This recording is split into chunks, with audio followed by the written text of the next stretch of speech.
I'm joined here by Séamus Hanly. He introduced formally. We were in IDT Dunleary around the same time. Yep, that's right. You've since made 2 feature films. Bendy was a dark psychological thriller about the paranormal. Your new film, The Middle Finger. Is a dark psychological thriller about the supernatural. Well, I saw it last weekend, and it seemed to be a superhero comedy about a superhero shaped like a middle finger. Yes. What? Well, who are you, and how did this idea occur to you? Well, we know. I think we now know effectively who I am. I like to think. I don't think there's anything about me beyond an introduction. Sorry, I'm not good at this. The idea came from I remember 2 years before shooting it. I don't. You never remember when you first think of these things, but I remember having this image of a person having to carry the image of a middle finger in sort of like a defiant act that they also don't want to be doing. I just remember that image, and it wasn't a superhero. It was like it was strapped to their back or something like you know, you always see in movies where there's the guy who works at the mall and they have to wear this, come shop at this place, I'm dressed like, you know, and they hate it, but they also have to put the enthusiasm. So it was always a big sort of foam hand doing middle finger. Yeah, that was the image. Okay. Yeah, big and foam. Yeah, that was definitely. And then I don't know how it happened, but it just merged into a superhero, and then as soon as it did, it all kind of clicked into place. But in doing that, I still kept the whole thing of like the sort of reluctantly angry person carrying it. You know what I mean? That personality that the character or the timid person being put into a position where they have to like assert themselves and help others. But you get a sense that there's something meant behind it, and that's the character that I play in the movie because I wrote, directed, and starred in it. Because I'm arrogant, but you get that about the character. I think you can see it in the trailer, and then it becomes a bit more about that in the film. That the idea that there is this anger or this at least casual disdain behind the character, even though this isn't a symbol that he chose. So this just started off as an image. It kind of snowballed into a story. Yeah. You said you're writing, directing, and you play the main character in this movie. I have a question about each of these things. Yeah. When the image became the idea, this could be a superhero thing. Like, what was your approach to writing a full-length script about this? Good question. Well, honestly, what it came from, it goes back to making Bend, or Bendy, as more people call it. Did I get it right, or does it matter? Well, you got it the way I don't call it. That's not right or wrong. Okay, Bend, but it ends with a capital T. Most people call it that, so I'm wrong, because more people interpret it that way. No, because I made the mistake. Definitely the author. Yeah, but that was a film I made out of pocket. I spent a year on it. It looks like it's made out of pocket. It doesn't look like a year was spent on it. As you described it, it's a psychological thriller with supernatural or paranormal elements to it, and it has humor in it as well. Like it's not like this film's a straight up comedy, but Bend was more kind of, it had these kind of Coen Brothers-esque kind of moments of, it's a very nice way of putting it, kind of misunderstandings of things, and sure, yeah. But I guess a bit of a blood simple to it, but the whole thing was after making that and seeing how well the humor was received and how everything else was accepted. People, like some people, it's not seen by a lot of people, but it is available on YouTube. Yep, and DVD if you want to really give back. So that's Bend with a capital D. You can see that right now on YouTube. Check out enlightenmentpictures.net. And when you were making that film and then approaching a second micro-budget film, let's call it, or no-budget film, like were there any lessons you took away from making that first one that you were then able to apply to this one? And absolutely. See, the thinking was, okay, I made this film, I had this experience, I'm a little smarter because of it, but what do I really get out of it? Not quite what I wanted, because we all want careers. So I thought to myself, well, what could I do different if I'm to make another one? First of all, you yourself, you're a writer, you know that you don't just have one idea. You have a bunch of ideas, but you go with the one that is the most practical right now, the one that will actually happen, or the one, and you don't really have a choice in that, it just happens. But you look back and realize, I guess it's because I could do that one for whatever reason, your headspace or the opportunities around you. Something something that completely guides you and motivates you is if there's actually an opportunity to do it. You can't just do it in a vacuum by yourself necessarily, writing a script or something. If you have a reason, a production plan.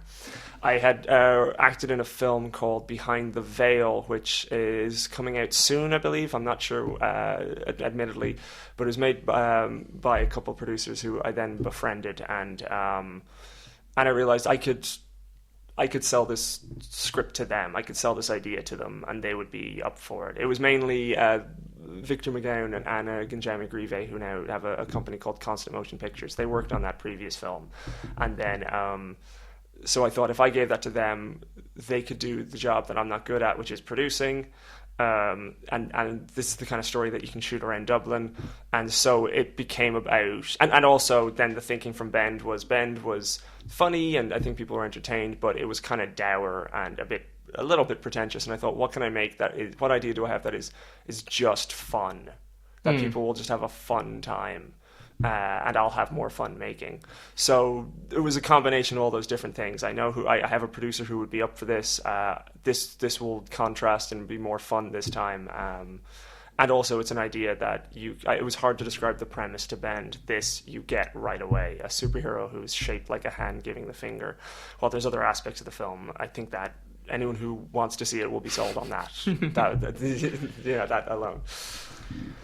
The sense of humor is it's kind of, I keep calling it like dumb in a clever way. Yeah. That it's okay. So the idea is so inherently silly, and I suppose the budgetary limitations of the movie do show, but they show in a way where that like becomes part of the humor. Like, are there any ways where kind of you can consciously do that, where like a limitation, you actually think, oh, actually that would be funny if we then drew attention to it or something?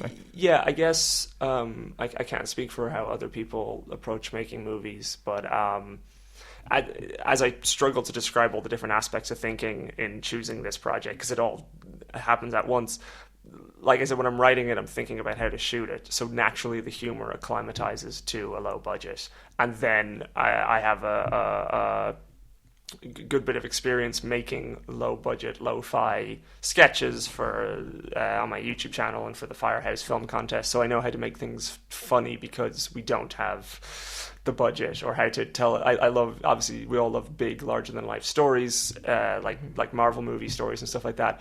And it's funny to have a love of those, but also know I don't have the facilities to show it, and then it becomes funny.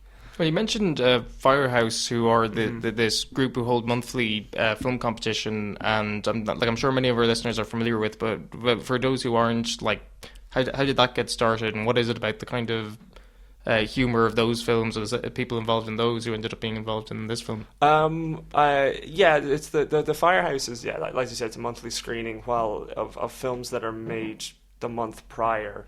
Under a theme that is rarely adhered to by the filmmakers. And they're like 5 minutes long, and it's like anyone can submit a film to this. And anyone can submit. For those who are listening, I highly recommend you do it. It's a lot of fun. Yeah, no, these nights are great fun, but I think that's because a lot of the submissions end up being quite humorous. So, you wouldn't say don't submit a comedy film, but I think just what's happened to Firehouse is that there is this community that meets once a month, and the sense of humor in these is great. And I thought it was kind of something that came through in The Middle Finger, and you had a lot of people involved from it as well. The key word that you said there is community. That it's what started off as kind of like a fun thing to do every month became. I met other people through it, or got to know other filmmakers that I know better through it, and it's actually The Middle Finger is thought of as like the first unofficial Firehouse feature film, and what people always say when they enforce that phrasing or when they use that term, it's because in the hopes that it will happen again with other people there. But the thing with Firehouse is that it's run by comedians, but it's just only naturally mostly comedy. And also, if you make a film really quickly, it's just the easiest way and the most effective way is to make it funny. But you get the artsy or ambient or even dramatic short films from time to time, which are very well received there as well. But to answer the question that I think you asked me was... It was about the involvement of people from Firehouse in this.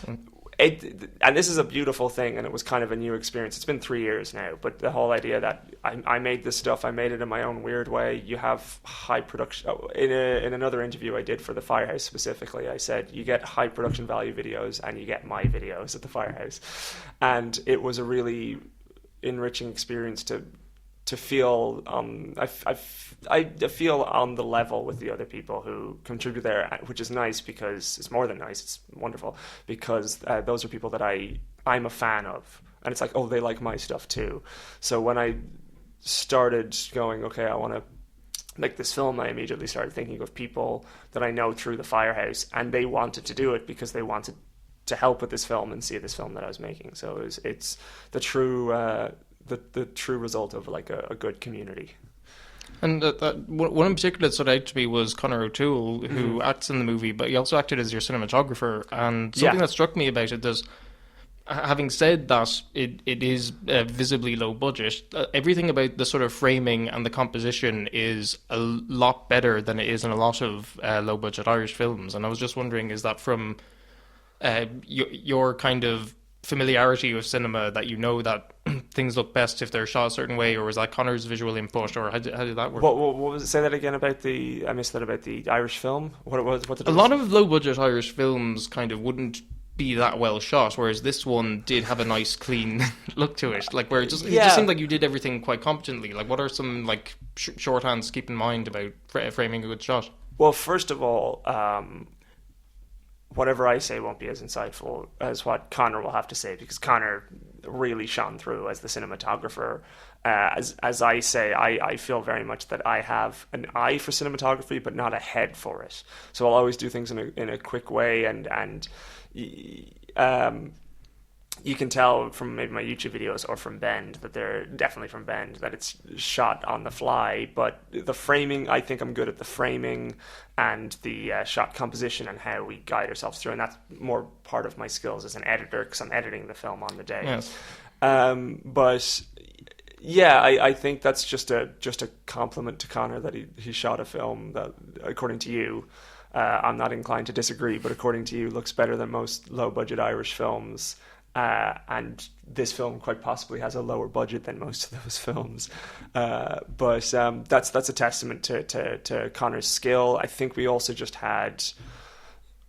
Well, we actually scarily only discussed it so much in pre-production.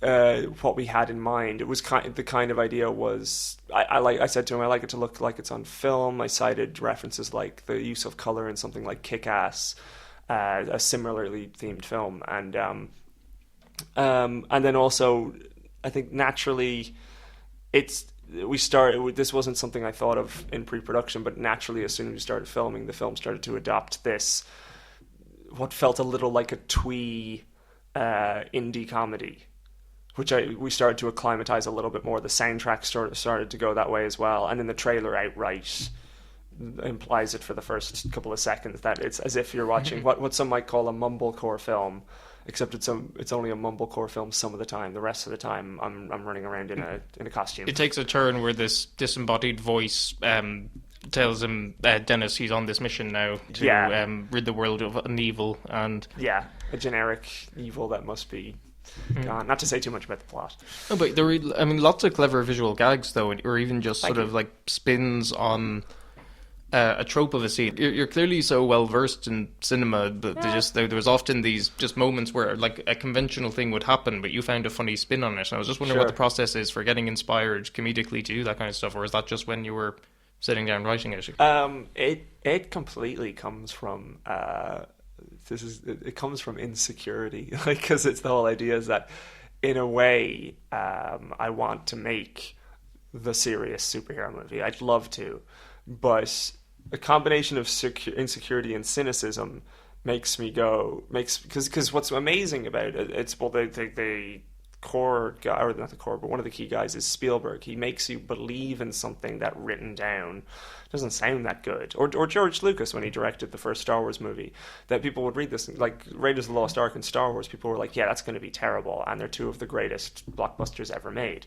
And it's because they give you that willful suspense of disbelief. So for me, it become well, I went into this writing a comedy.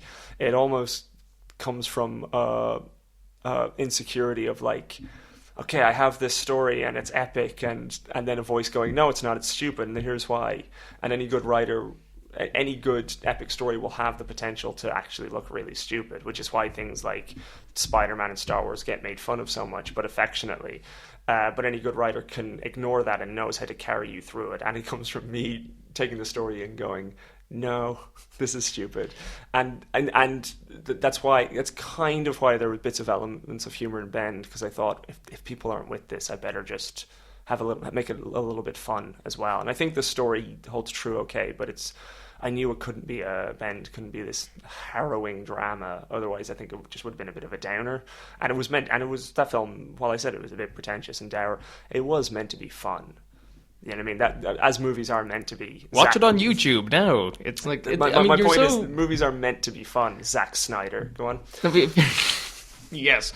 No, but if you sound so insecure, how come you were able to act? Because, I mean, like, to be the lead in a feature film and direct it at the same time, I thought would be a lot to juggle. So how did you find that? Well, your question is a very good question, and there's a compliment hidden in there that I didn't screw it up. Well, I've heard other directors talk about when they're acting at the same time, it's so much to juggle because they're trying to focus on making the whole film, but they also have this performance to get across. So, like, how did you find that process? Well, I guess if the question is if I'm supposedly insecure, how was I able to star in the movie? Yeah, how do you trust yourself? The answer to that question is easy. I'm playing an insecure character. That was, but also the actual non glib answer is that while I have a you've a lot of videos. I have a quote unquote academic background in learning film production. I very strongly feel I come from a home movie background. Like before college, I made home movies. During college, I made home movies. After college, I made home movies. And what that means is I'd be holding the camera, I'd be doing everything myself.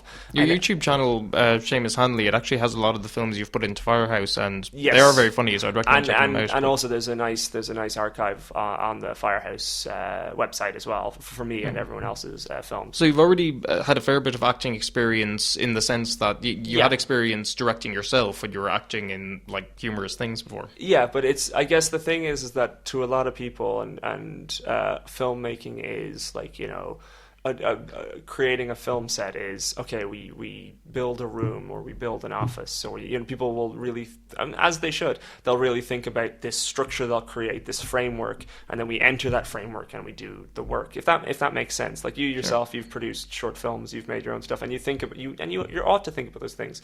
And I'm actually trying more and more to adapt to that way of thinking because it's actually the proper way. But at the same time, mine was always this comfortable, do everything at once. So it was never a conscious decision. It was always just, well, you act in it because you act in it. You know what I mean? Because you're the one making it. And I've evolved from a home movie. So people will say, like, what made you come to that decision? And I was like, well, I don't know. It's just part of everything else that I do. Because I also... perhaps shouldn't, but I also do the music and stuff like that. It's just a case of, oh, this is just how I do it. You know what I mean? It's not an economic decision. Well, so when I say I'm directing myself, first of all, I believe everything when you show up on set, 80 to 85, maybe more, of the direction has already been done. You're just there to do it's like, you studied all year for the exam. Now you're just writing down what you know. You know what I mean? The exam part is the film shoot. So the whole thing of directing yourself... it's like forethought, a lot of it. Yeah, and then I think I'm also just... I guess I'm just lucky that I can just walk in front of the camera and it's kind of nothing to me. Not to say I'm a particularly good actor. I'm okay. But some people will get into their head. They're like, okay, now I'm not the director, now I'm the actor because I stood in front of the camera.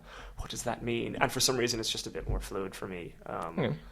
I think the result was very enjoyable. If people were inclined to see a film such as The Middle Finger, how can they see it? When is this showing? Well, let alone films like The Middle Finger, they can see The Middle Finger itself. I'm such a glib person. I'm sorry. You're being very nice to segue into promotion. You had a screening on the 23rd of September. 23rd of September, absolutely correct. At 7 p.m. in A4 Sounds, which is also the home of Firehouse Film. And where is A4 Sounds? It's just north of O'Connell Street, isn't it? Yeah. Dorset Street, I Yeah. believe. GPS. We have a. If you can check out the event and other information about the movie on facebook.com/middlefingermovie, which sounds so bad out loud. But yeah, the 23rd of August it'll be it's €5 in. It's a small screening, capacity of 65 without tickets booked online. But it is the traditional home of Firehouse, and it is where a lot of the movie itself was shot. So that should be a fun night. Not a lot, I'd say, but there were some scenes shot there, and if you want to find out which ones, Come along to the screening. You'll find out at the screening because I'll be there. This is such a fun movie. You get to meet Séamus. Why not go along? So that's A4 Sounds at 7 on Friday, 23rd of September. The Middle Finger. I mean, you can't not see the movie now, like having heard this concept. Séamus Hanly, thanks so much for joining Film Ireland. Oh, thank you very much. Best of luck. Thank you.